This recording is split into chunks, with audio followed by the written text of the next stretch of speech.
Hello, my name is Diane, and today I want to talk about all the books I'm hopefully going to read in the month of June. I started making TBRs a little over a year ago, and at first I was doing pretty good at sticking to them. I was prioritizing my owned unread books and also finishing up series that I had started.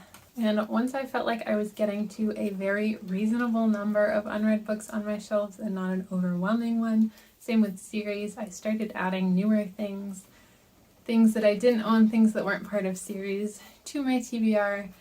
And it's gotten to a point where it's gotten a little bit overwhelming again. I like to keep it fairly small, but it's getting a little bit out of hand these days, and it's also meant that I'm ignoring all of the owned books on my shelves that I haven't read. That very small amount, very manageable amount that I could probably just knock out in a month's time. I've just pushed them aside. I kind of ignore them in favor of new releases and just random things that I've been hearing about more recently, and it's not great. So I just want to prioritize the books that are on my shelves once again this month. Hopefully get through the last of my fantasy books that are on my shelves that I haven't gotten to because I'm just not prioritizing them, even though I am very interested in all of them still. So here are the books that I own that I, for some reason, still haven't read. First up, I have The Vagrant by Peter Newman. This follows a character called The Vagrant. He is on a journey to the Shining City to deliver this sword.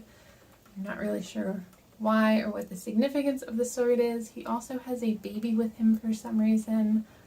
And that's really all I know about it. I've read the opening of this. I think it's an interesting book. The world seems very dark and dangerous, and I like a quest story, so I think I'm probably going to like this. I love the cover of it. It sounds like something that I should really love, and I just didn't prioritize it because I own it so I can read it whenever, but unfortunately for me that usually means I don't read it at all.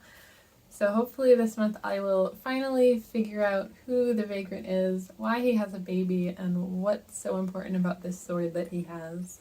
Then another book that I started, set down temporarily, which turned into a very long time, and that is The Wise Man's Fear by Patrick Rothfuss.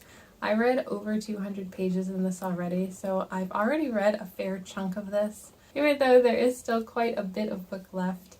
Obviously this trilogy isn't finished anyway, so that's more of a reason that I feel like I didn't have to prioritize it, because book 3 hasn't come out yet. No one knows if or when it's ever going to, but this has been sitting on my shelves for so long. I own it, I've started it, I was enjoying it, so I'd at least like to catch up on what is out, even if we never get the third book. I don't really care.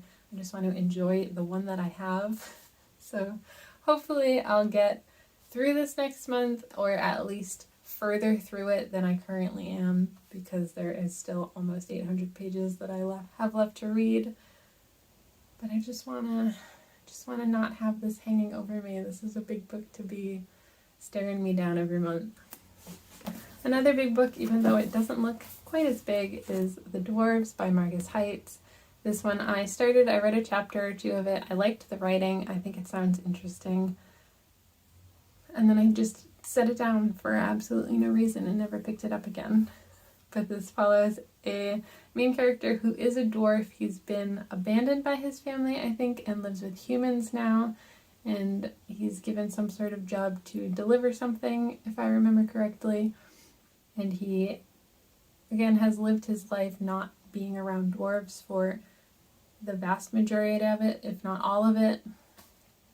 And I think dwarves are an interesting race, and they're not typically the center of a story. They're usually side characters in games and books that I'm familiar with. So I thought this was cool to have a dwarf as a main character. I would expect there to be some action in this one. And that's really all I know about it. I don't know anything else about it. But I'd like to figure out what it's actually about, see if we have a cool book about dwarves. Then I have The Chronicles of the Black Company by Glenn Cook. This is the first 3 books in the Black Company series. The Black Company, Shadows Linger, and The White Rose. This has the first 3 books in it. Follows a band of mercenaries in, I don't know, whatever they're up to. I don't know anything else about it. It just sounds like something I'd be really interested in. It seems like it's a dark and dangerous world. Sounds like there will be plenty of action, probably an interesting group dynamic between the members of the Black Company, which is something I really enjoy seeing. This just sounds like something I would really enjoy. It sounds like it'll be a fun series, hopefully, but I'd like to start it and find out. Then another bind-up of a series, I have The Once and Future King by T.H. White. This contains 4 books, and they're all pretty short. They're all between 1 and 200 pages, so that should make this much more digestible to read, to break it up into those 4 books rather than thinking about it as one chunky little guy. This is an Arthurian retelling, which is something that I really enjoy. That setting of Camelot and that core cast of main characters is something that I'm really drawn to. You know, it's not a setting for everyone, but I personally enjoy it. And I think this is the entire series. I think there may be another book after these 4 that is part of this, but I'm pretty sure this tells a full story with the 4 of them combined. And it should be something that I really like, because I've never really been disappointed by an Arthurian retelling. Then I have another whole series. I don't know why I do this. I have the first 3 books in The Tales of Einarinn by Juliet E. McKenna, which is The Thief's Gamble, The Swordsman's Oath, and A Gambler's Fortune. So whether or not I read the second and third book depends if I like this one, The Thief's Gamble, but this follows a main character called Livek who lives her life as a thief. That is how she makes her living, and she also has a soft spot for gambling.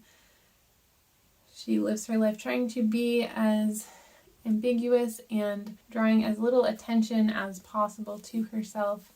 She ends up taking a job boarding a ship to follow a mage and selling a seemingly simple item that turns out to be a very powerful item, and getting herself a bit more over her head than she had anticipated. I really like those morally gray thief characters, really appeal to me. It sounds like it's going to have a fun adventure, hopefully some danger, and if I enjoy this, I'll have the second and third book to just go right into and see where the story goes next. But it just sounds like something that's right up my alley. Hopefully I'll enjoy it, because then I'll have 3 books that I can read. And the last book that I own that I still haven't read, I don't know anything about it. There's no synopsis on the outside of the book really. I don't even know what genre it is, but that is Green Mansions by W.H. Hudson. I have seen this listed as a fantasy when I was trying to figure out what it was. I don't even know where this book came from, but because I own it, I'm going to read it. I've seen it listed as fantasy, but I'm not sure that it actually is. I believe it's romance, which makes it even stranger that I have it, because it's not a genre I read or anyone I really know reads, that this would have ended up with me. So this is a very mysterious book. Don't know where it came from, don't know why I have it, don't know what genre it is or what it's about. But the only way to find out is to read it, and I'm not going to get rid of it or do anything with it until I read it and figure out what the heck this guy is.